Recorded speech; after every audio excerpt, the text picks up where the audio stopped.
कक्षा 10 के समस्त छात्रों को पुनः सामाजिक विज्ञान में आज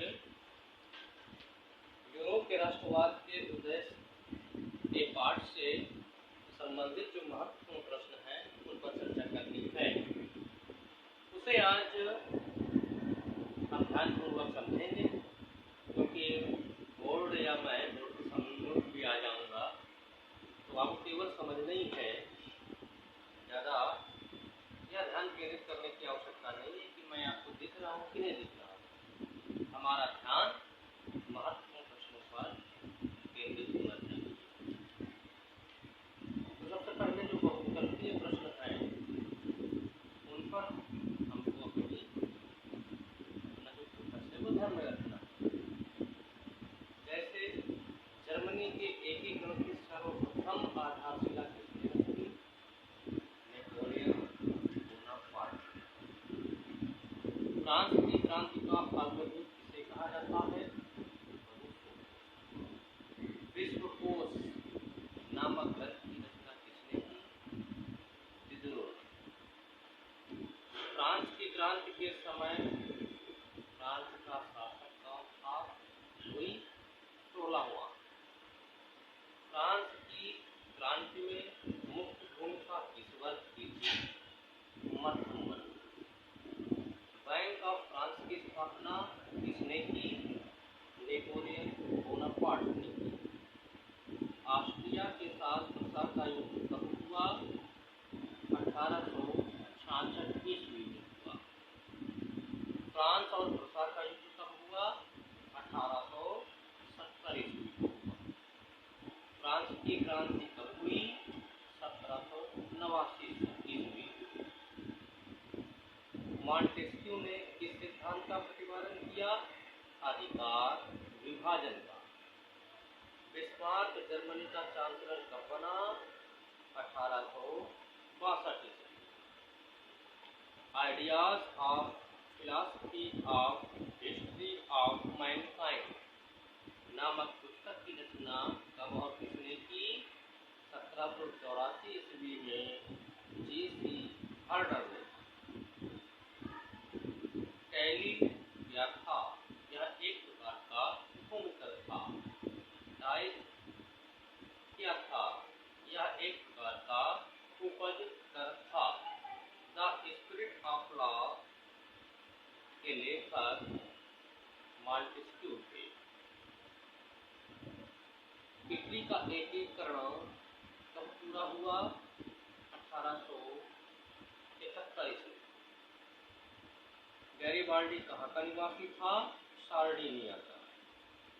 काबुल की मृत्यु कब हुई? 1861 ईस्वी को। जर्मनी का एकीकरण कब पूरा हुआ? 1871 ईस्वी को हुआ। यंग इटली सोसाइटी की स्थापना किसने की? मेजनी ने। काबूल सार्डिनिया का प्रधानमंत्री कब बना? 1858 ईस्वी। जर्मनी का एकीकरण किस युद्ध के बाद पूरा हुआ? फ्रांस और वर्साय युद्ध के बाद। जर्मन का राष्ट्र रूपक क्या है? जर्मेनिया।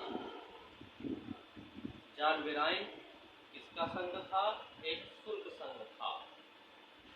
नेपोलियन को किन देशों ने मिलकर हराया? ब्रिटेन, ऑस्ट्रिया, रूस और प्रसा ने मिलकर के नेपोलियन को पराजित किया। United kingdom of great Britain का गठन कब हुआ? 1707 ईस्वी। वियना संधि कब हुई?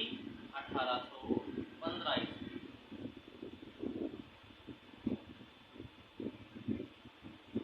अब कुछ अति लघुत्तरीय प्रश्नों पर चर्चा कर लेते हैं जो बहुत ही महत्वपूर्ण है।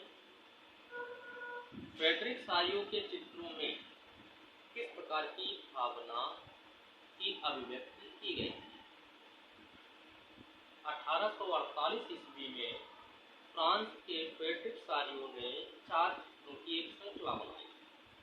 इन चित्रों के माध्यम से विश्वव्यापी प्रजातांत्रिक और सामाजिक गणराज्यों की कल्पना की गई है। इन चित्रों में स्वतंत्रता की प्रतिमा की वंदना सभी वर्ग के स्त्री पुरुषों को करते हुए दिखाया गया। उदारवाद का क्या अर्थ है? उदारवाद लैटिन भाषा के शब्द लिबर पर आधारित है, जिसका अर्थ है स्वतंत्रता, अर्थात व्यक्ति के लिए स्वतंत्रता एवं कानून के समक्ष सबको समानता। फ्रांसीसी क्रांतिकारियों ने कौन कौन से कदम उठाए जिनसे फ्रांसीसी लोगों में सामूहिक पहचान की भावना पैदा हो सकती थी?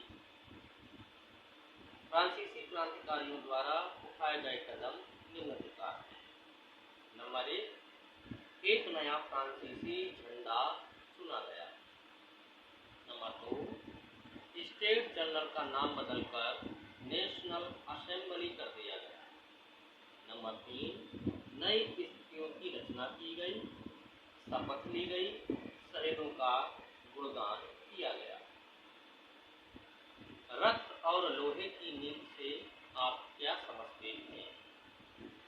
बिस्मार्क ने प्रूसा की संसद की अवहेलना करते हुए जर्मनी के एकीकरण हेतु रक्त और लोहे की नीति अपनाई। बिस्मार्क की शक्ति में अटूट आस्था थी, अतः उसने सैन्य शक्ति पर विश्वास करके रक्त एवं लौह नीति का अनुसरण करते हुए जर्मनी का एकीकरण किया।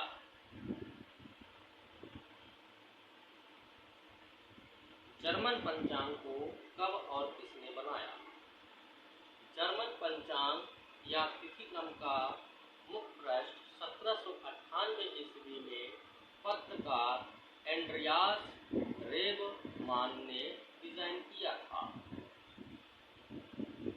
जर्मन राष्ट्र का रूपक क्या था? वह किस बात का प्रतीक था? जर्मेनिया जर्मन राष्ट्र की रूपक थी।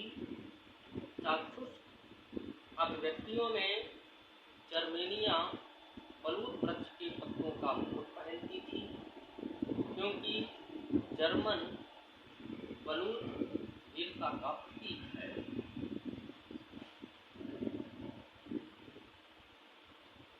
अब कुछ लोकप्रिय प्रश्नों को ध्यान से समझते हैं और उनमें से बहुत से प्रश्न के उत्तर आपको पहले ही वीडियो में दिए जा चुके हैं।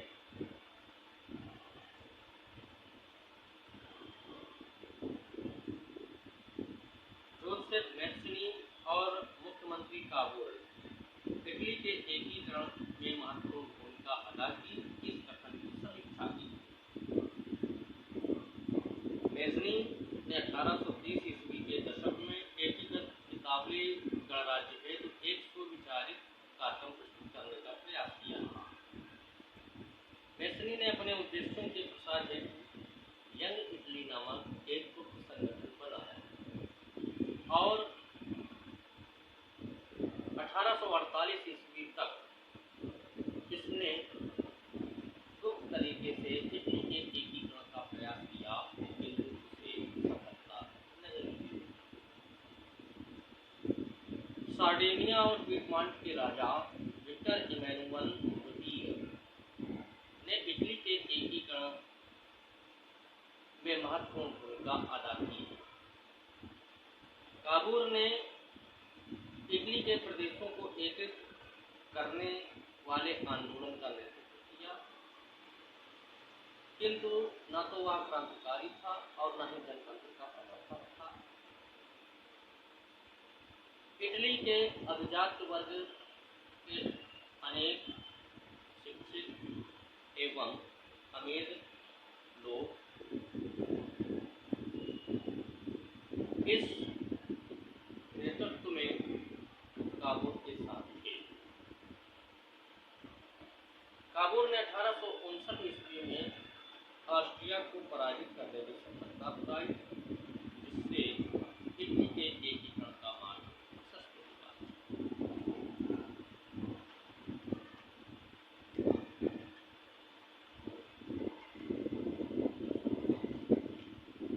फ्रांसीसी लोगों के बीच सामूहिक पहचान के भाव पैदा करने के लिए फ्रांसीसी क्रांतिकारियों ने क्या कदम उठाए? फ्रांसीसी लोगों के बीच सामूहिक पहचान के भाव पैदा करने के लिए फ्रांसीसी क्रांतिकारियों ने निम्न कार्य किए। नंबर 1, कानून के समूह, बराबरी और संपत्ति के अधिकार को सुरक्षित बनाया। नंबर 2, जन्म पर आधारित विशेषाधिकार को समाप्त किया। नंबर 3, यातायात और संचार व्यवस्थाओं को सुधारा गया।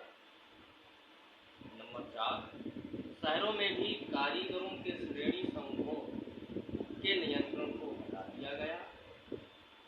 नंबर 5, किसानों को भू दासता और जागीरदारी से मुक्त किया। फ्रांसीसी क्रांति का यूरोप पर क्या प्रभाव पड़ा? यूरोप के विभिन्न शहरों में जब फ्रांसीसी क्रांति की खबर पहुंची तो छात्र तथा शिक्षित मध्य वर्ग के अन्य सदस्य जैकोबिन क्लब की स्थापना करने लगे। उनकी गतिविधियों और अभियानों ने उन फ्रेंच सेनाओं के लिए रास्ता तैयार किया जो 1790 ईस्वी के दशक में हॉलैंड, बेल्जियम, स्विट्जरलैंड और इटली के बड़े इलाकों में घुसे। क्रांतिकारी युद्धों के लिए उन्होंने सेनाओं को साथ अस्त्र शस्त्र और राष्ट्रवाद के विचार एक देश से दूसरे देश तक पहुंचाने में मदद की। जर्मनी के एकीकरण में बिस्मार्क ने किस नीति का पालन किया? उसने जर्मन साम्राज्य में ऑस्ट्रिया को किस प्रकार सम्मिलित किया, बताइए। जर्मनी के एकीकरण हेतु बिस्मार्क ने युद्ध की नीति को अपनाया, जिसे रक्त और लहर की नीति कहती है। जर्मन एकीकरण हेतु बिस्मार्क ने प्रसा की सेना और नौकरशाही की सत्ता ली। इसके पश्चात 7 वर्ष की अवधि में प्रसा ने 3 युद्धों में ऑस्ट्रिया, डेनमार्क और फ्रांस पर जीत दर्ज की और जर्मनी के एकीकरण की प्रक्रिया को पूरा किया। और प्रसा के राजा विलियम प्रथम को जर्मनी का सम्राट घोषित किया।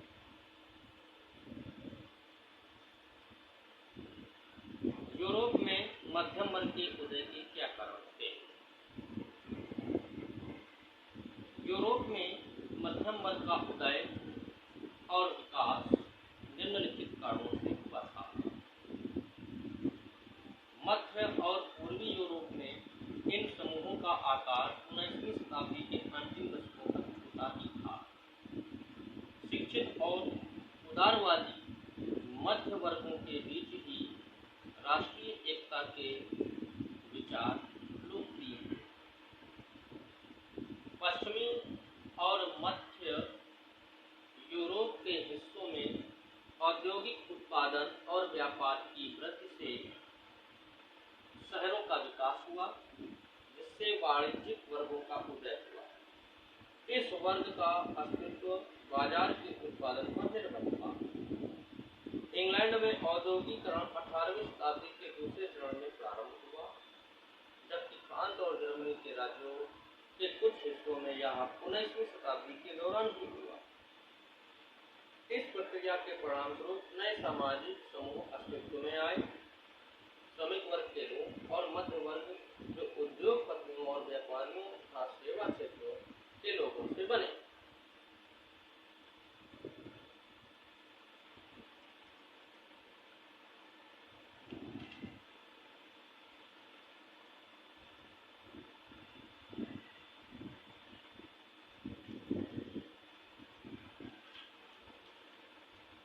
गैरिबाल्डी के बारे में विस्तार से चर्चा करें। इटली का सबसे प्रसिद्ध स्वतंत्रता संग्राम सेनानी जूसेप्पे गैरिबाल्डी था। उसका उसका परिवार समुद्र तटीय व्यापार में संलग्न था।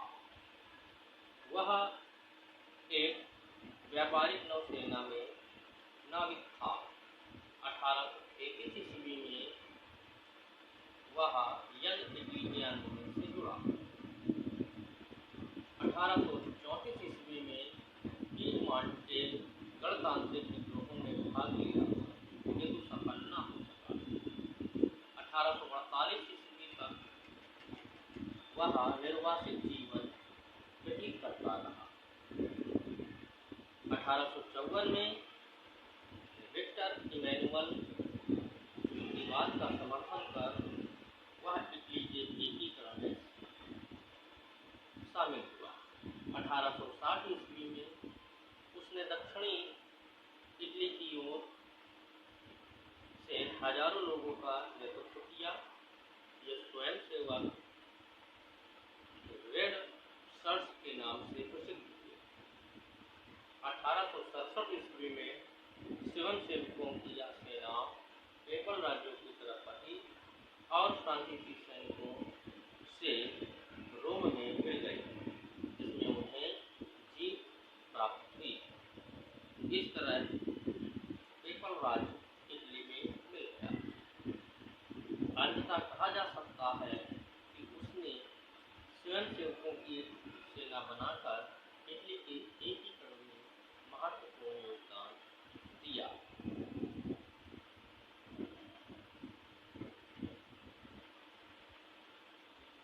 अर्थव्यवस्था के लिए उदारवादी राष्ट्रवाद क्यों आवश्यक समझा गया?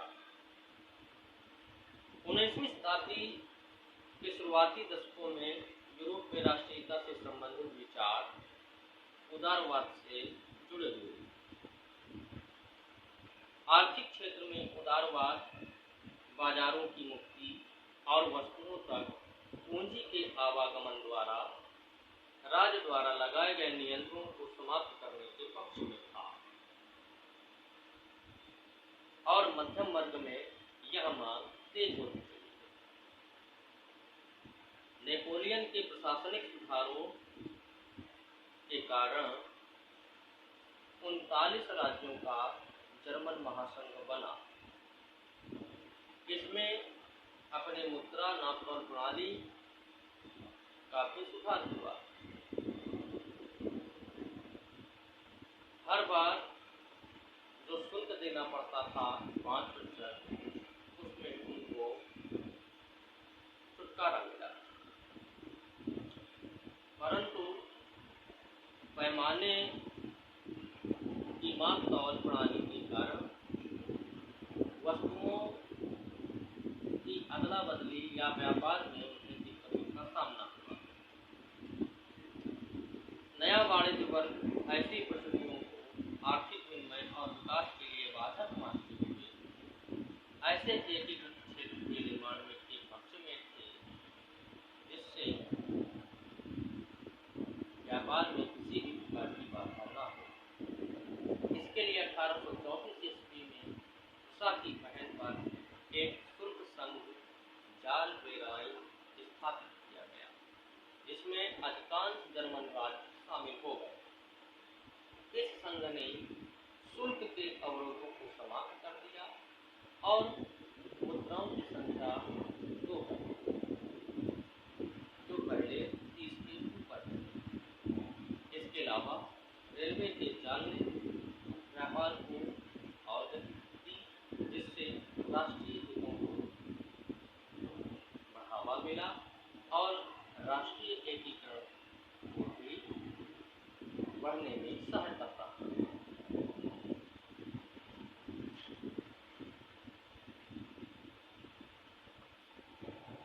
आज